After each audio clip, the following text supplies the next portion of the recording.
Hey folks, welcome to secondary ECR part B, where we try to turn students who are at the middle levels, maybe getting fours, fives, and sixes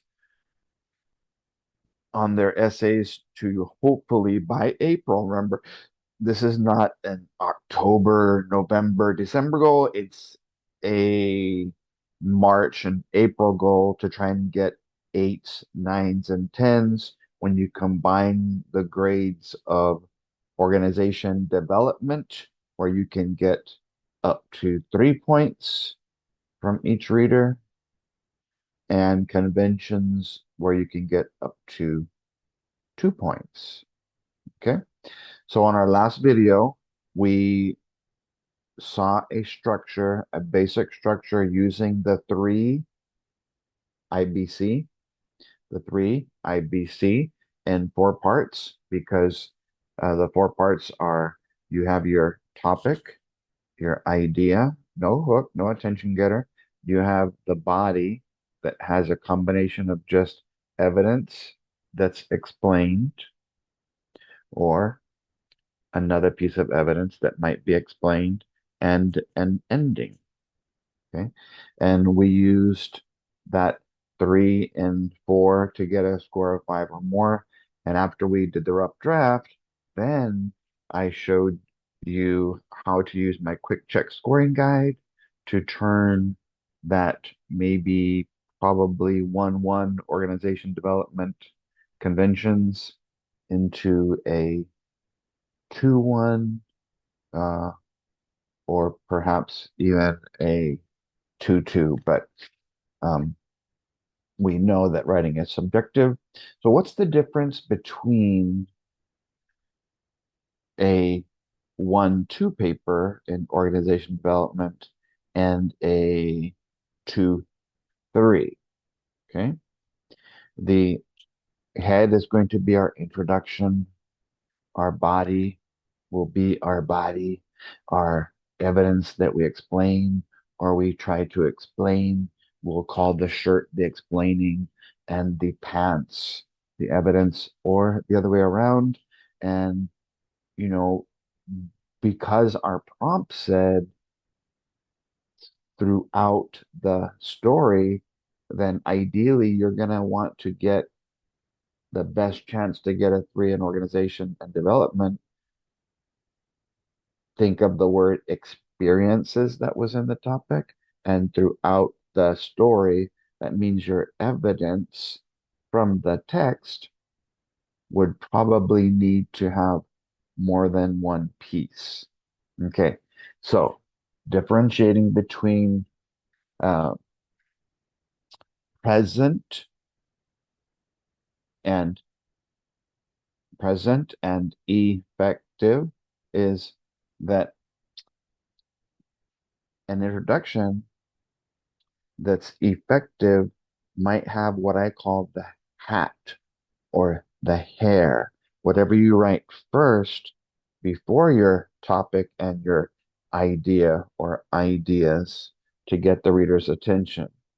You might have vocabulary and voice, because it does say in that fourth bullet that the writer's word choices, phrases, connections, everything is engaging. It captures the attention.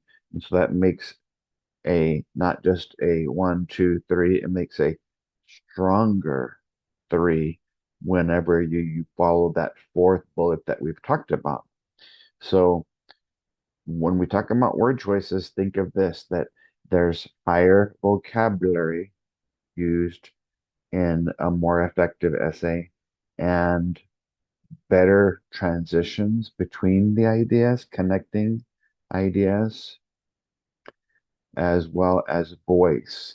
Your voice and the voice of the characters that you're reading and writing about, your voice is inside your head, your thoughts and your opinions, their thoughts and opinions. We'll call that the head details, and their feelings and emotions, their heart details. Okay, so think of boring essays as blah, something bland. They're presenting information, but there's nothing engaging about it. There's nothing that connects the reader and keeps them engaged throughout the essay.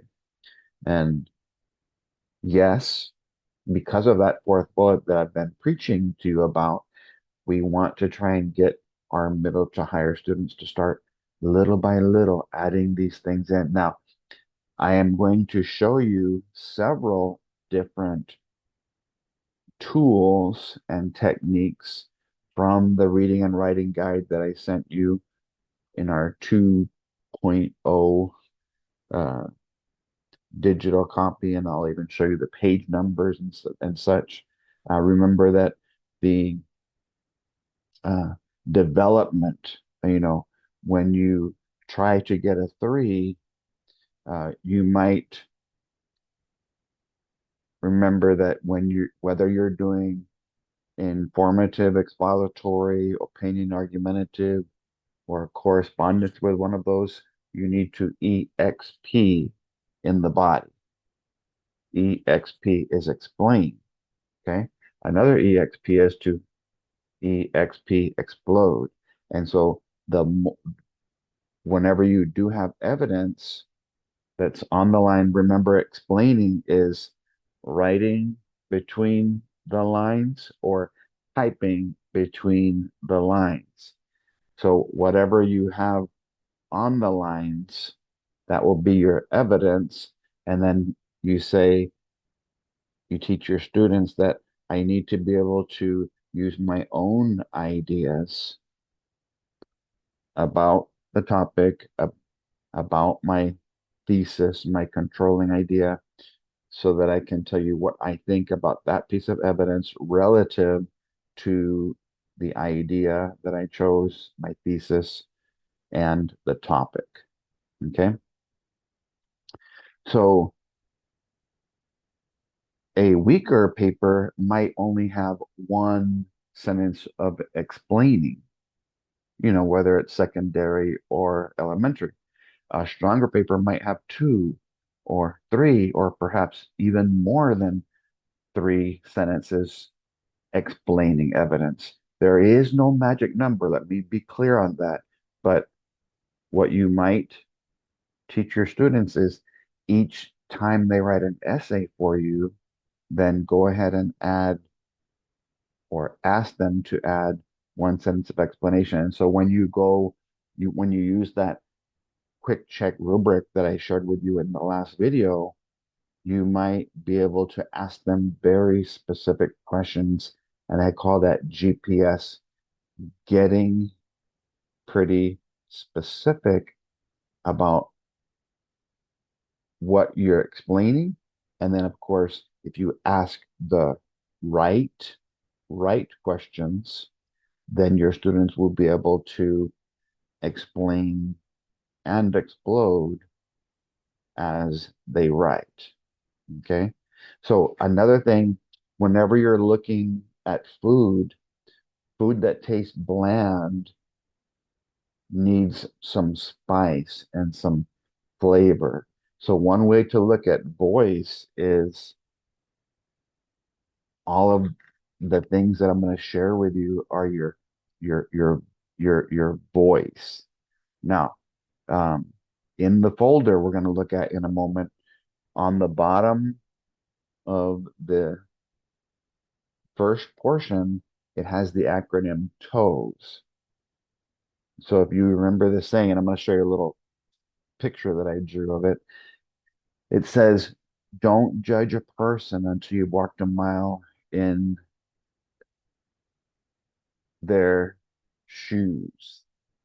Inside those shoes are their toes, their voice, the spice, the way to add depth and specificity, something like that, to the content to increase the quality.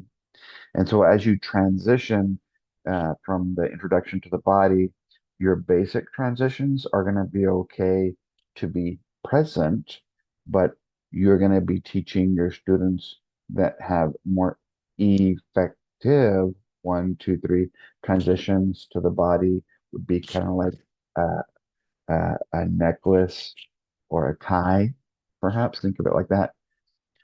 A transition from your your evidence to your explaining could be like your belt. What what are you teaching them? And your transition to your ending is sort of like your socks.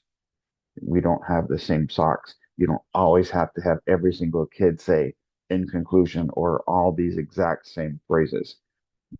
Formulaic writing is not going to be effective.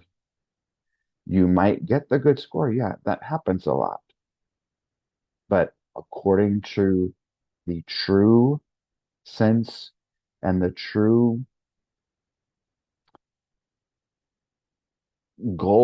end goal of the rubric is to create quality writers, not to create students who can just monotonously go through an acronym uh, that disconnects them emotionally and mentally from what they're writing about.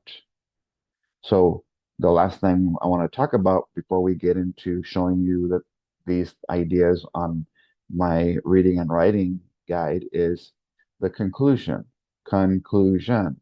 Effective. If it's effective, it might be something where the student is rephrasing their topic, their ideas in some way at the end, or they're reflecting.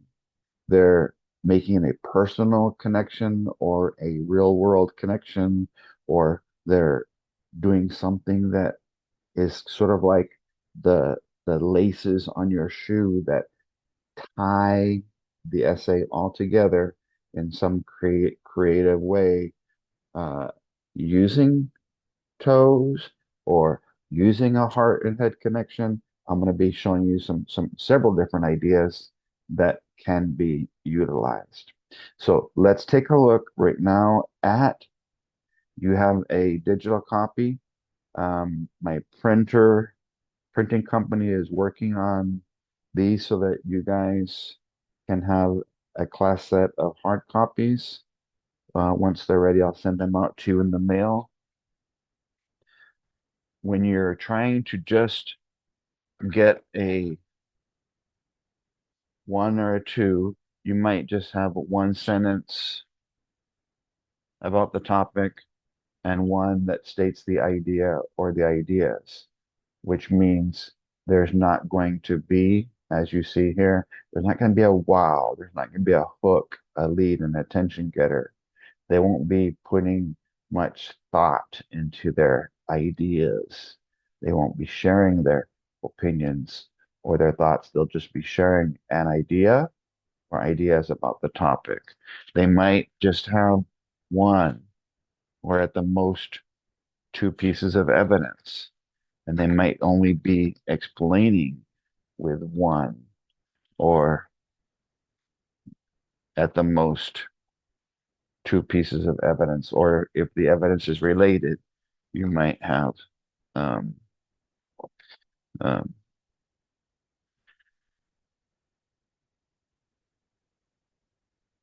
the evidence together, and then you would talk about how they relate to each other.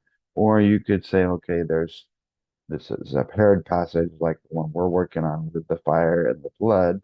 So here's the evidence from the fire about how the families are similar to each other.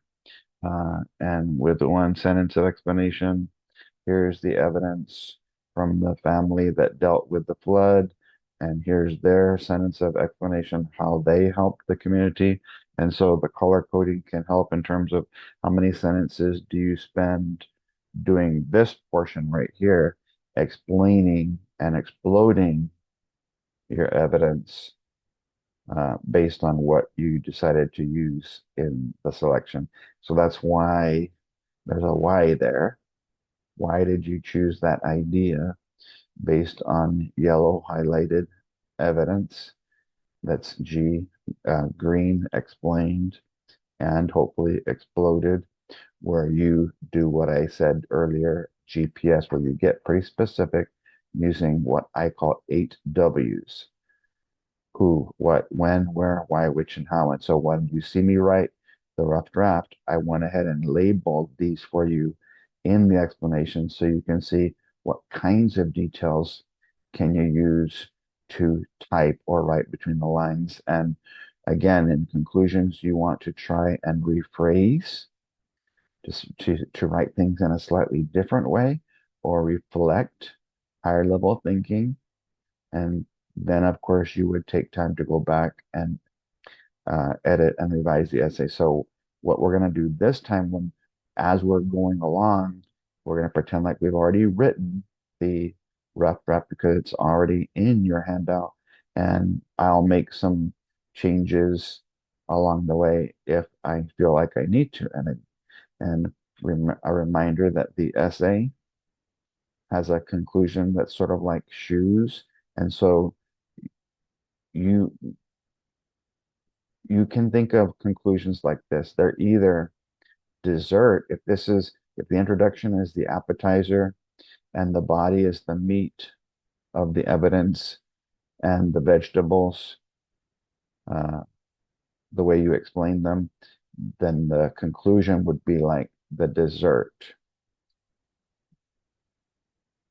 But if all you write in your conclusion is things that you've already stated, if you're just restating and repeating ideas and everything you've already written, that's not really dessert for an ending or an end or a conclusion.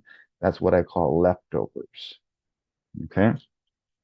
And so before we get into it, there's that wow, that voice, what I call the spice, um, uh, the depth and the quality that you can add using this acronym TOES, that whatever you write and add into your essay has to be specifically related to the topic that was assigned. A truism that you might share, also known as a quote or a word of wisdom. Is there a theme that you could add at the end that would bring some closure? Uh, the O is ahead. Are you, uh, what opinions and thoughts can you share about what you're reading and what evidence was presented? The emotions that you can tell with emotion words or show by actions or things that were said or done or body language. The S of toes is what of the 5 senses can you use? What is it that people said, or what could you say verbally about what you're reading? What salsa is there in terms of higher vocabulary or figurative language? All of that is what can be in a 2-3 paper for organization and development. And then hopefully we'll get a 1 or a 2 in conventions, so that if I get the 2, if you look over here to me on the right, a 2 in organization and development and a 2 in conventions from each reader, that's 4 points. And so if that happens twice, that could be 8 points. And if I get a 3 from one of the readers in organization development and a 2 in conventions, that would be 9. And then if I can end up getting both graders to give me a 3 and a 2, or the scoring engines that grade it, that's how I can get the 10. But remember, our goal right now is with these middle students, higher students, just make sure you're getting 5s, 6s, and 7s. That's reasonable right now. And then get them to add more depth as we go. And hopefully you'll like some of these ideas. I'm going to show you real quick. If you like the toes ideas, you might have your kids draw a picture of a foot and then only have four toes on the feet because of TOES and everything that they stood for. And that little saying that I said, don't judge a person until you've walked a mile in their shoes, or his shoes, her shoes. Inside the shoes are their toes, their unique voice.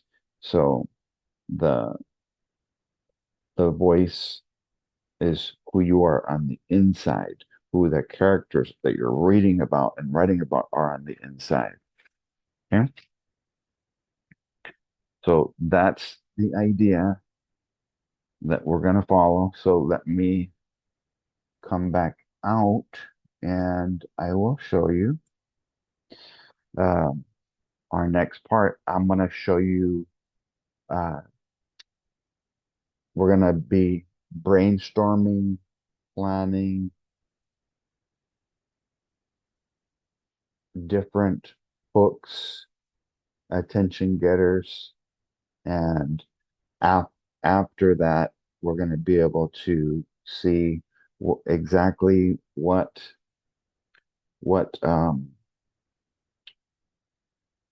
which which attention getters will be appropriate because we want to for this video, the first portion of how to get eights, nines, and tens. I'm going to focus mainly on the the brainstorming, the planning, uh, the different uh, books that we can come up with, and how to write a complete introduction. Now, the important thing to think about here is all of that has to be based on evidence.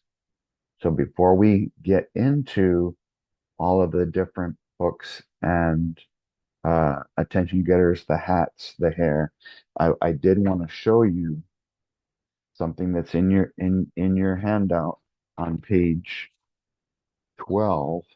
And I printed out a copy because I wanted to be able to turn it sideways so that we can read the evidence. And so here it is, page 12, uh, a hard copy of your digital copy, explaining and exploding an extended constructed response. Okay. And you will see a blank version of this so that your students would be able to uh, type in the purpose and the passages used, the prompt and the topic in the text boxes that have been provided. They will be able to come down here and write in the hook, the lead, the wow, whatever you want to call it. That there's space for that here. And then if you're in elementary, the CIS would be a central idea statement. Middle school would be a controlling idea statement or a thesis. High school would normally be a thesis. And then if you're doing an opinion argumentative, which we'll be doing next month, it'll be a claim or an opinion, um, um, your position, if you want to call that. Sometimes it gets confusing between persuasive and opinion argumentative. So um, reminder, uh, it was an informative expository purpose of writing. There were paired passages. Uh, they were informative genres. One was called Rising from the Ashes article.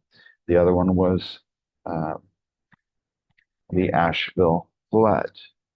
And so I see here that even though this is just my outline page, you want to make sure that you have quotations on both sides of the article when you're naming it. Okay.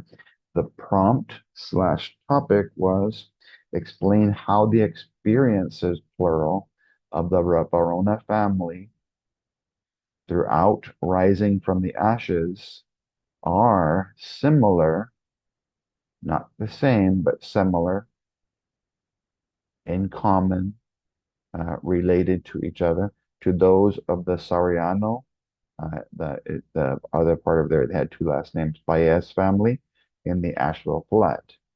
Okay. So as soon as you read the topic, remember that I talked about tear when we were first trying to understand how to properly go through. You go from the topic to the evidence, then you can come up with your answer by restating, rephrasing, reflecting. And because we're trying to get eights, nines, and tens, I decided on that attention getter. But we'll show you all of them once I show you this basic one. So here is um, what I found in the text. And so the body is evidence, the fingers, that you explain the stars in between the fingers. Okay. You can explain and or explode each piece of evidence. And so why are the eyes there? Where is your location of your evidence? And if you decide to cite the evidence, what are the quotations that you use? And so here is, let me get in there pretty tight so that you can see that. Click focus. There we go. All right. So uh, the one thing that was in common for both was that they both lost their homes. In Rising from the Ashes, we'll find in paragraph 6. Uh, Remember that you can get the paragraph symbol by pressing Alt 0182. Alt 0182. Try that on your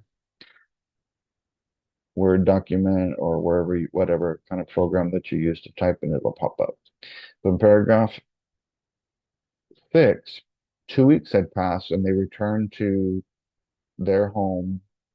The house was flattened. And so these are not whole sentences. It's just what's because we're just doing it like an outline, so to speak.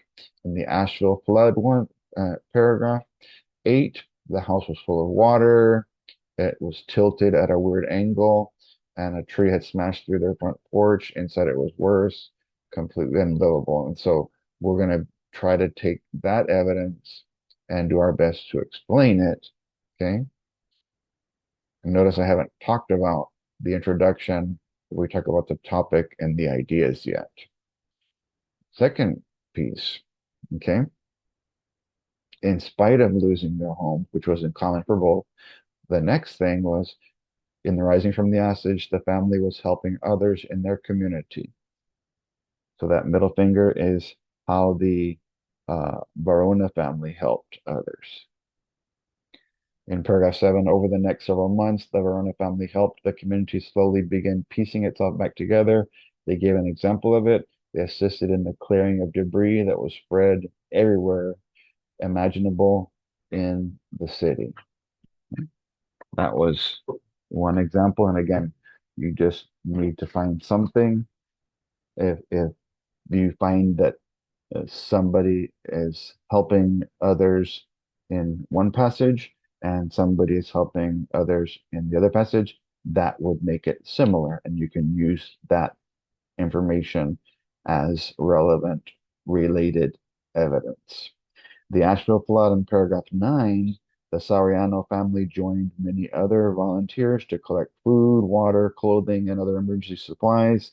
They helped distribute them to those in need in parking lots that were turned into makeshift relief centers. Helping others distracted them from their own losses. Okay, so based on that, if you see that, it looks like a glorified E here. Let me show you. It's sort of like an E.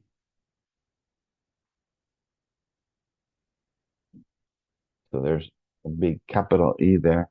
So once we've understood the topic, we go and look for evidence of things that were similar. Then we can come down here and I do have the who, what, when, where, why when we start explaining. But right now we're just going to worry about having a good attention getter. So I I came up with this thesis or controlling idea statement if we're in middle school, high school, or a central idea if we're in elementary. Of course, this is pretty high level for elementary though. The experiences of the Verona. So I would need to change my final copy to an O, but again, this is just the outline, so it doesn't really matter as long as I fix these things in my rough draft. I'll be good.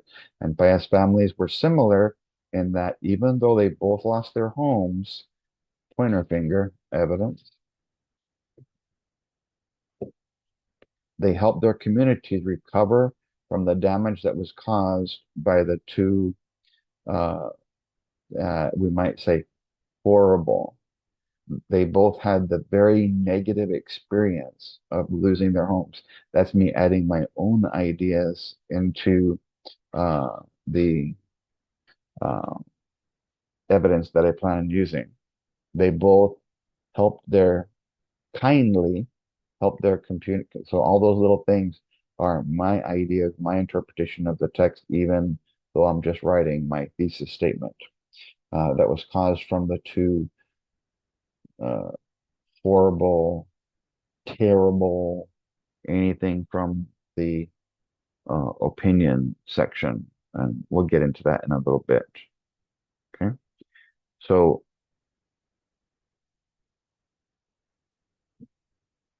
that is that. So let me go ahead and come back out now, and I want to show you what when I'm trying to decide which attention getters I want to start with, or what dessert I want to end with in terms of having it be effective to get not a 2 but a 3 on both the introduction and the conclusion.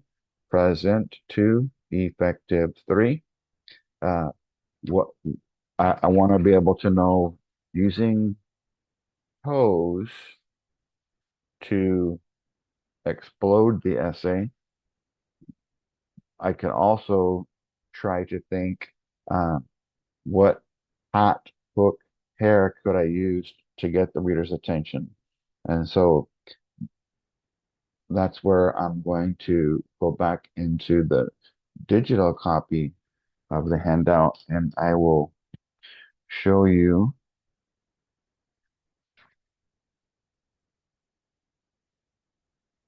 what I came up with. I did 2 pages of them for your convenience.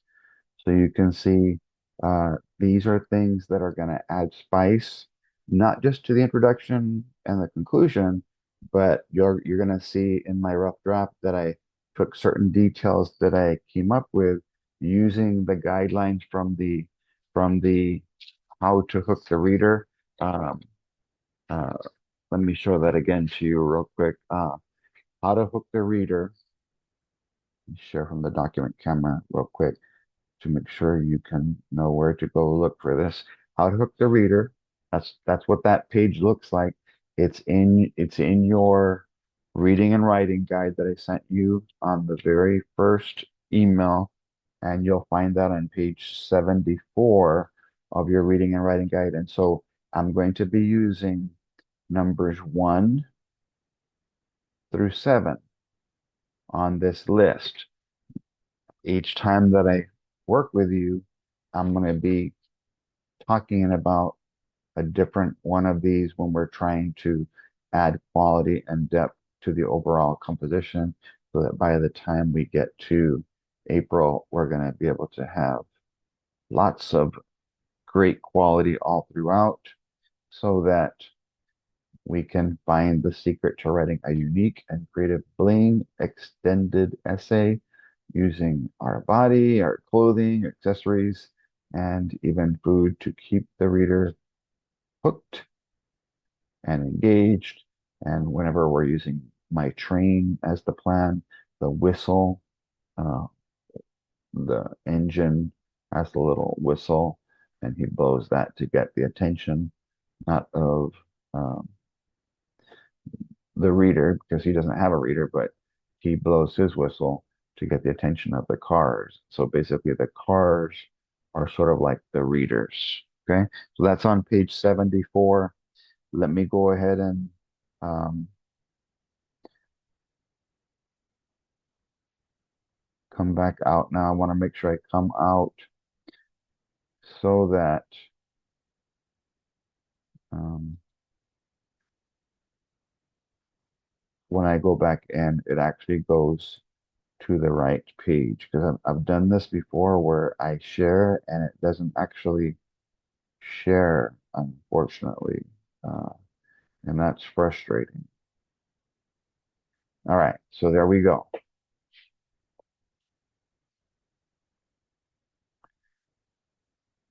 This, if you look at it, you see we're on page 10 of your filled out copy. Okay. And you see here that they are in text box format so that the one that you have that's blank has all of these numbers and the types of attention getters, but it doesn't have anything because it can be used for any prompt, any topic, any purpose. So let me kind of go over these with you on these two pages so that we can see what are some other hooks, attention getters, what other ways that can I engage the reader. So attention getters, hooks, leads. Attention getters is anywhere throughout the essay. A wow is anywhere throughout the essay. A lead would be normally in the introduction, and a hook normally is the introduction, but you can also hook the reader in the body and the conclusion, and even in your transitions. So just a reminder, the informative expository was our purpose. Our passage was Rising from the Ashes and the Asheville Flood.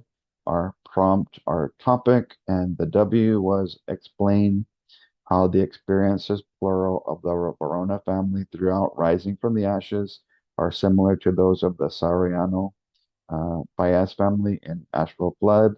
The W they're asking for is how. Okay, so here are some different ways to get the attention of the reader.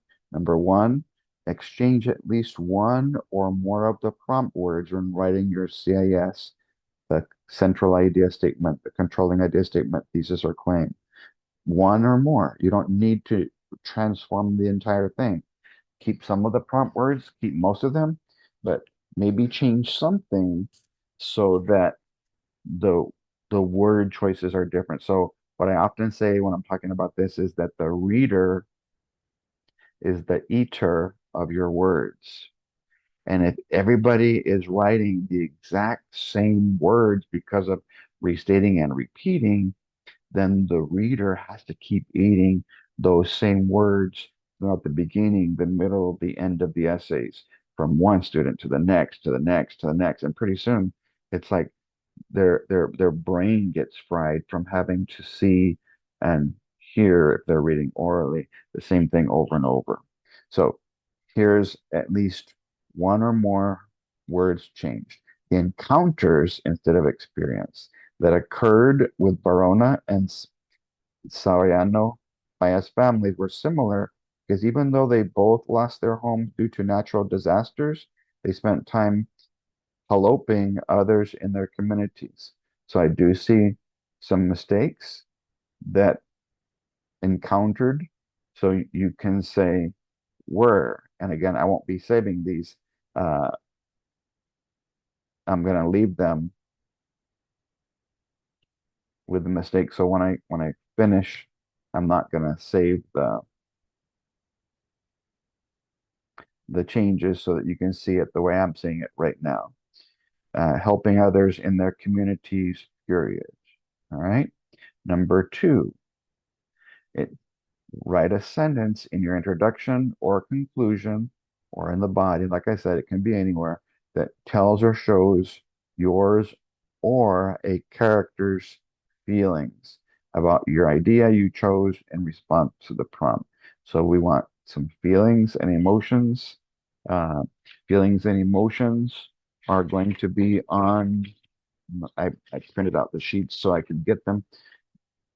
or write this in your notes. It'll be on pages 21 and 22 of your reading and writing guide.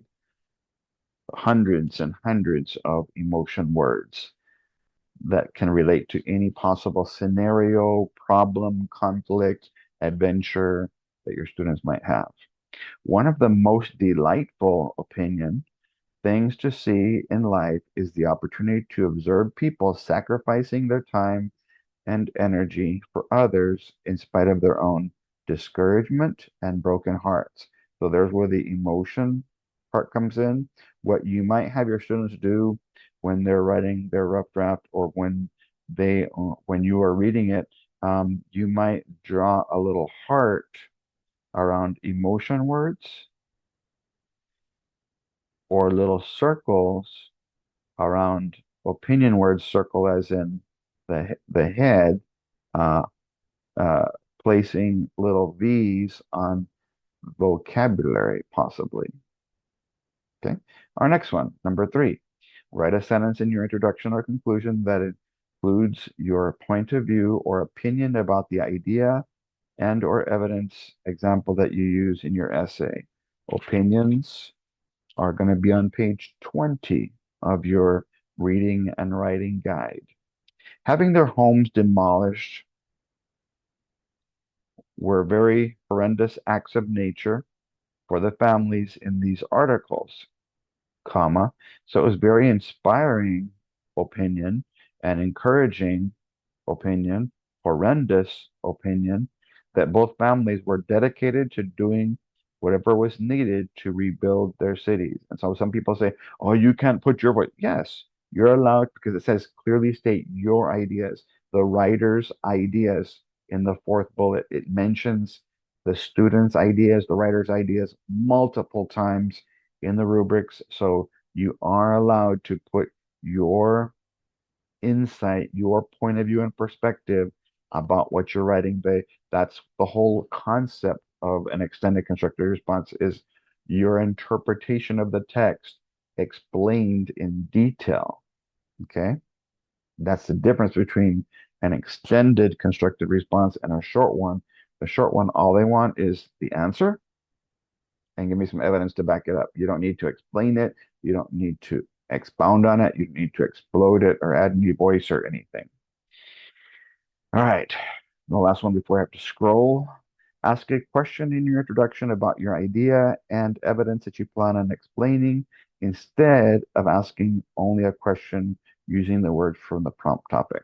The question from the topic might be, um, have you ever experienced anything similar to the Verona family uh, and the Baez family in the fire and flood stories? Question mark. Well, that's just asking a question about the topic. That's not as creative as this. This one, I'm asking the reader a question uh, about something that we often hear, supposedly. Let's check it out. Have you ever wondered if it's really true that God never gives you more than you can handle in life? Because what we are about to read and write about is something that's very difficult for families to handle and overwhelming. And so that question relates to the idea that I'm going to share, the evidence that I'm going to give you, and the way that I'm going to explain it. Okay. Next one, number 5. Start your essay with a short 1 or 2 sentence anecdote, a little personal story, either your own or something that you've heard about in the news. I'm doing 2 pages of this, so you're going to be able to see another one that we can use. And some of these you'll see throughout the essay that I'm going to show you in our next video. My family and I have had to move a few times in the past because of financial difficulties. So moving because, losing our home. But I doubt that could compare to the complete devastation experienced by the Barono and Soriano Paez families with their homes. I have that problem with it's Barona. So again, the student sees mistakes when you're reading softly loudly or silently, they can correct them as they go. You're going to see uh, the mistake will still be there on yours. So you can actually go in there like I'm doing and edit these mistakes because it's in text format. So it allows you to do some live editing on the spot, like you see me doing here. All right, let's go to the next one. Connect to the prompt using your own memory of a topic, idea related quote, word of wisdom, or truism in your introduction or conclusion. Make sure it is relevant and related to the prompt, the idea, and the evidence that you plan on using. Now, my own memory means I might not be able to know who said the quote. I might not be able to tell you uh, what uh, the exact words are, but as much as I can remember, I'm going to use it.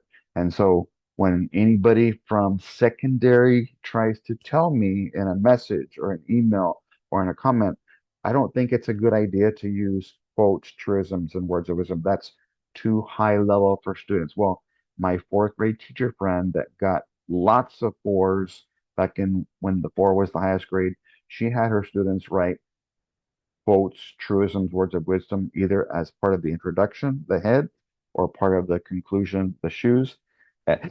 And of course, they sucked. They were horrible at the beginning of the year. But little by little, she taught them each to come up with truisms, quotes, and each week she would write one for them as a quick editing thing. She would make mistakes on them. I call those dear wows, daily editing and revising of wows, words of wisdom. Where and then you of course, besides just telling me what what the quote is, fixing the quote grammatically, you can tell me what situation would that apply to in life. And so if you email me, if you're watching this part of the video, you can email me and I actually have about, I think it's like 50 or so. I have some words of wisdom and I make grammatical errors on them and your students can fix the grammatical errors, then they can make real life connections to them so they can know where could I use this quote, this word of wisdom, this truism in a real life setting. And once you practice that, the kid will get better, I promise. Do not prevent your students from using these hooks, these attention getters, just because they're not going to do them well at the beginning of the year. They will get better because that's what teaching is called. You model, you teach, you revise, you improve the content over time. So here we go. The greatest gifts you can bestow on others is to lend a hand when they are in need, even if you are in pain or suffering in some way yourself. So you saw that we made a mistake there. So I'm going to go in there and change, at least in this live version, one of the greatest gifts that you can bestow on others. And again, what usually happens if kids read silently, all they're having to rely on seeing only. But if they read softly or loudly, not only are they going to see it, they're also going to hear it and hopefully be listening.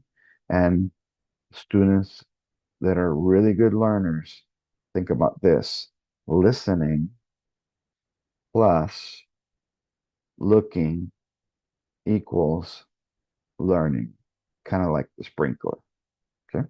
Number 7, for the first page of examples, because I wanted to give you plenty because uh,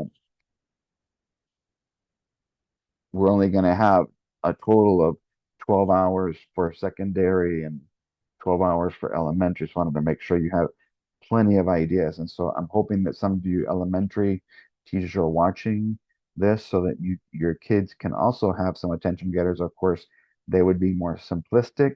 They wouldn't be complex. Um, they wouldn't be higher level. They can get uh, a little bit higher level over time, but don't expect that too much right now. All right. Our last one before we go to page 2. Um, Let the reader see, hear, feel, taste, touch, or smell what you are writing about through your essay using the five senses or painting a vivid picture of the setting of the selection. In reading, that's known as imagery. The author will use imagery, so it's also okay for the student to use imagery or painting a picture of the setting. What does a home destroyed by a fire and a storm, a hurricane, look like, smell like, uh, feel like? What's around you? Make it vivid and visual. So on this page, I did the fire senses. The air is thick with the stench of smoke and char, clinging to the remnants of what once was a beautiful dwelling for an equally beautiful family. Nothing but burned debris is left. So that one, I got a little help from AI because I was like, you know what? I want to see if they can come up with a really good uh, picture. So there's an activity that I do called um, Where Am I? And basically, it's you describe a setting to your students, and they have to put their head down and close their eyes and just be listening as you paint a picture of a short paragraph using the senses, and your last sentence will be, Where am I? And you'll hopefully be able to guess. So even though none of this actually says that you were um, in a home that was burned down from a fire, you can tell from the details being described that that's what the situation was. Okay, so we'll go on to page 11, where I went ahead and did two examples of each one because sometimes uh, an extra example, um, one, once, let's say, for example, if I give you one, some kids can do their one on their own based on what they see or what they hear. But sometimes kids need two examples or three before they're ready to try one.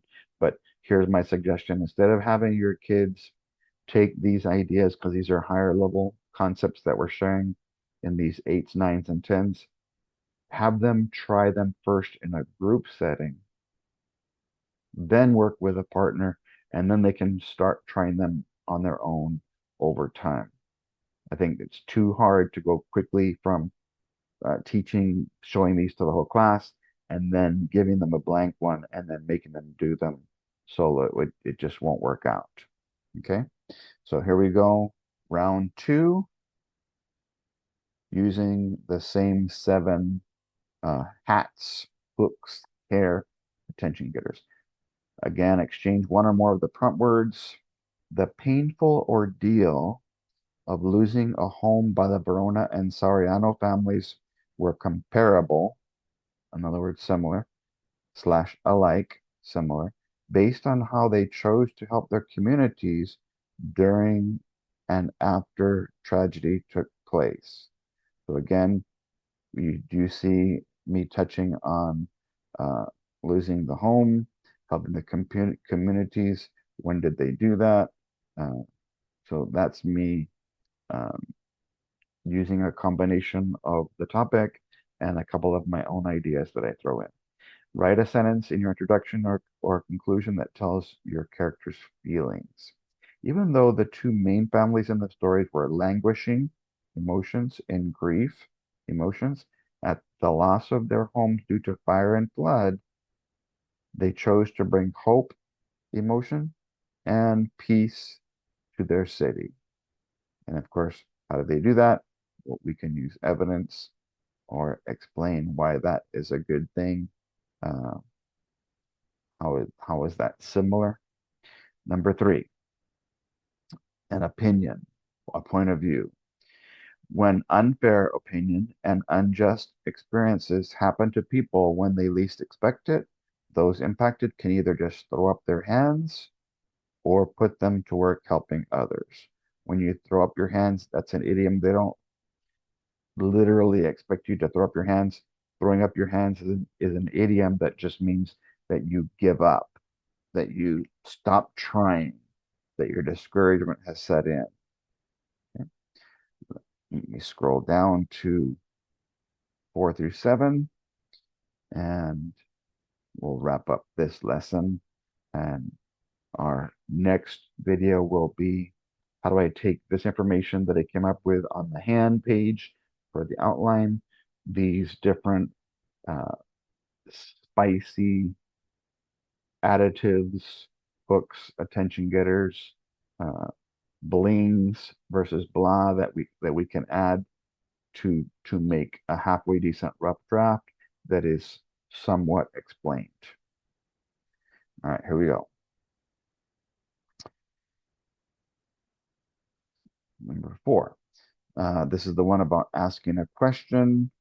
So this one is not talking about the Lord, it's talking to him, asking him a question. Lord, why why do you don't prevent the suffering and pain to touch the lives of good people through things they don't deserve, such as natural disasters as the natural disasters from these stories.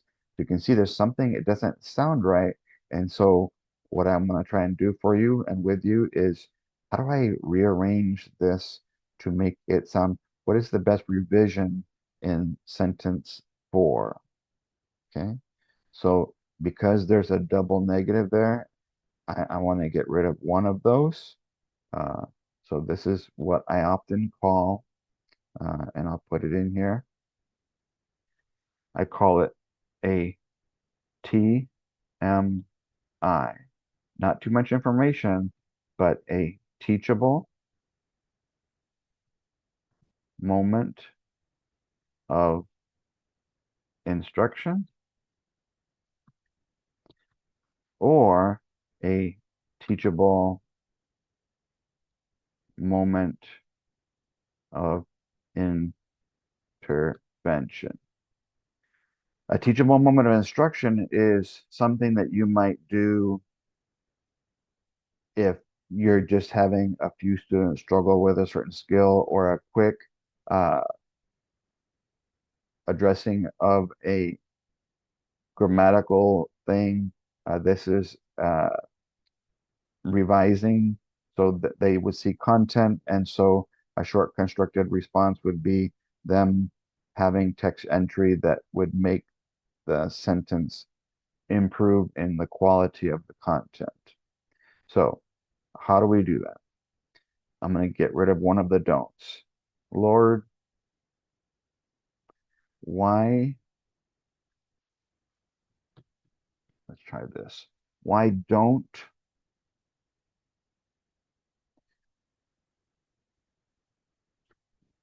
you prevent the suffering and pain?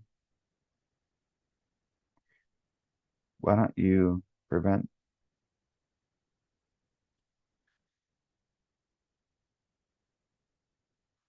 from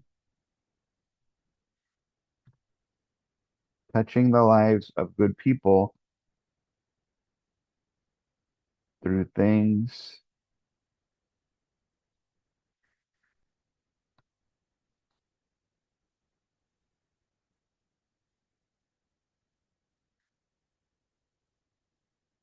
such as natural disasters from these stories? Let me see how that sounds all together now. Lord, why don't you prevent the suffering and pain from touching the lives of good people through things, uh, through things, uh, or by things such as the natural disasters from these stories. And then, of course, you can get into it. And again, why can this work? Because it relates to something bad that happened to them and something that they did in spite of that. Um, so because this relates to one of my pieces of evidence, it's an acceptable form to use as an attention getter or maybe possibly a life connection you can close with instead. All right. A little anecdote or a little story. So this one I did a little different approach. I used um, a memory. I just happened to watch the Weather Channel in the fall of 2024 as Hurricane Helene had made its way into Florida. I never imagined that it could cause so much damage to so many states. Okay. So if you were to add to that one to other states, such as uh, the place where that one family lived. So if you're explaining, if you're explaining the water, the flooding story of Asheville, then this could be added in as part of your explanation for the evidence when you present that. Number 5, no, 6. A quote, a truism. Uh, let's see what I got here. Nothing fills an empty heart faster than bringing joy to others in spite of your own pain and trauma that you've gone through in life. Okay, sounds pretty good. That can be used somewhere.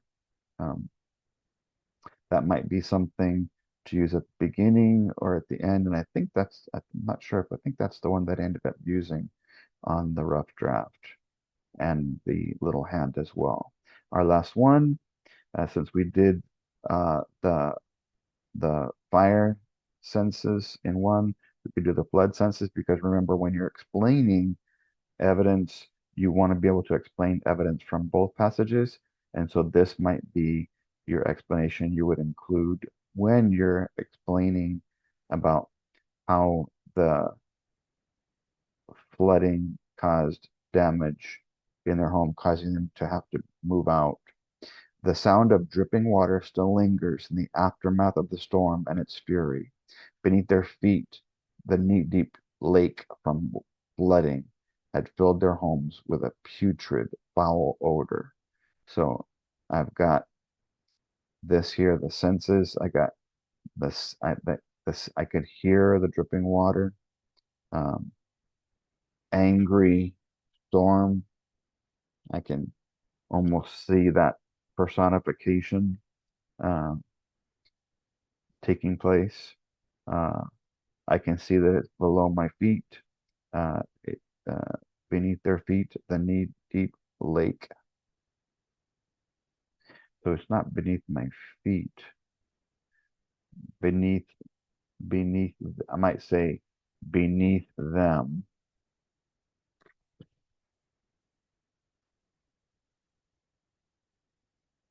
That way it's anywhere below them. Beneath them, a knee-deep lake from from add this one in as well. From the flooding had filled their homes with a putrid, foul odor. So that's the sense of smell. Now, something again, another teachable moment here. Um, I'm gonna come down here on the next line. When do you need a comma? If you have two adjectives, if you can say putrid and foul odor, then you can use the comma. Or if you can flip it around and say it's a foul and putrid odor, then you can use a comma. Because sometimes if you have an adjective, uh, you don't need a comma. For example, how many is one that you wouldn't use. So if I that little fable or story of the three blind mice, since three is a number describing the mice, and blind is an adjective describing the mice. 3 comma blind mice. If you watch, you can't say 3 and blind mice, and you can't say blind and 3 mice. So it would just be like that, 3 blind mice. And that's how you tell the difference between when you need to add a comma or when you can add a comma between 2 adjectives or not. Okay, so that concludes our uh, brainstorming, planning, um, the outline, and using the hand to base to look at evidence, topic, evidence, and then we would come up with a controlling idea, thesis, and an attention getter to do the introduction. So brainstorming, planning, introduction was basically this. And then of course these are the things that I could use as attention getters, but whatever I don't use in my opening, I can use in the body and in the conclusions. So thank you so much for watching and participating. We have one more video where I'm going to go over the entire rough draft with you line by line and kind of analyze it for you. It has more than 40 lines. Uh, that's in the last 2 pages of the filled out PDF that you can look at and kind of analyze yourself. But I will be getting into this. I've been trying to make a little bit shorter videos so that you don't get kind of overwhelmed with so much content and feeling like you're having to sit through each one. So just take your time, watch them a little bit at a time. Um, I appreciate all of you who are taking part in watching these and adding them, tweaking. Um, Maybe watch them a little bit on the weekdays in the evening or the weekends, whenever you can sprinkle in some time here and there. And don't reinvent the wheel. Don't completely change what you're doing. You just need to, because what I'm showing you is aligned to the rubric and how to get high scores, then you need to somehow figure out how to add that into the quality and the depth of the responses. Thank you guys so much. God bless and enjoy the rest of your day whenever it is you might be watching.